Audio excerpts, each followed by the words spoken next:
Equilibrium. When a body is at rest or moving with a constant velocity, that is, a constant speed in a straight line, it is in equilibrium. This is when no resultant force acts. However, many actual forces can act, but there is no resultant. For example, in this very simple case, we have 3 plus 1 newtons to the right, which is 4 newtons. There are 4 newtons to the left, so no resultant in the horizontal plane. We have 1 plus 1, or 2 newtons acting down, and 2 newtons acting up, so no resultant in the vertical plane.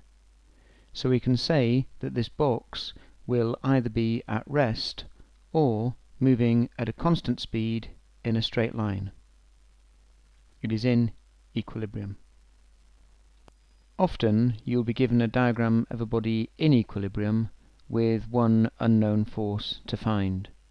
Here we have a very simple case of a body with 2 newtons acting down, 2 newtons acting up, 3 newtons acting to the right. Clearly here the missing force is 3 newtons to the left, which I've shown here. Now at A level the problems will not be this simple, but this just shows the way that equilibrium works. Usually some resolving of vectors will be necessary, as in this second problem. Calculate the tension T in the wires supporting the stationary box, which has a weight of 800 newtons. Well, the stationary part tells us that the box is in equilibrium. We can immediately put in the 800 newtons weight acting directly down.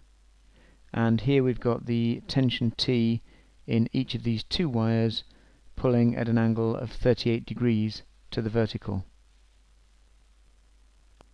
If the box is in equilibrium, it means that the downwards forces equal the upwards forces. So now we need to find the vertical component of the tensions.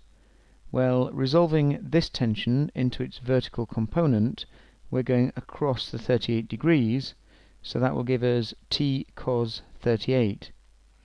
We'll get T cos 38 as the vertical component of this tension as well, leading to a total vertical component of 2T cos 38. Now, as the box is in equilibrium, 2T cos 38 must equal 800 newtons, as I've written here. Rearranging, we then get that T is equal to 800 newtons over 2 cos 38, which gives tension T of 507.6 newtons. And now a problem involving a moving object. The box weighing 50 newtons is sliding at a constant speed down a slope at 22 degrees to the horizontal. Calculate the frictional force and normal reaction force between the box and the slope. Well, the constant speed part tells us that this box is in equilibrium, and we need to start with the diagram. So here I've got my slope at 22 degrees. It's worth trying to get the angle roughly correct. It just helps you imagine the problem. The box on the slope, and we can put in the weight of the box acting directly down of 50 newtons. If I now draw a normal to the slope, this angle here will be 22 degrees, the same as this angle here. The frictional force, which I've called F subscript F, will act to oppose motion up the slope, and the reaction force, which I've labelled F subscript R, will act perpendicular to the slope in an upwards direction like this. Now I want to resolve the 50 newtons weight into its components into the slope here and down the slope here. If this is 22 degrees, the component of the 50 newtons down the slope is going away from the angle, and so will be 50 sine 22 newtons. The component into the slope will be 50 cos 22 newtons.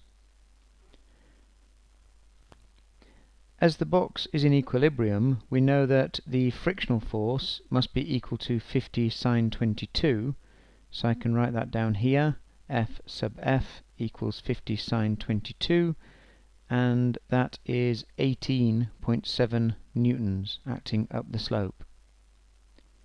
Equally resolving F sub R is going to equal 50 cos 22, so I can write that here, giving F sub R equaling 46.4 newtons, the normal reaction force.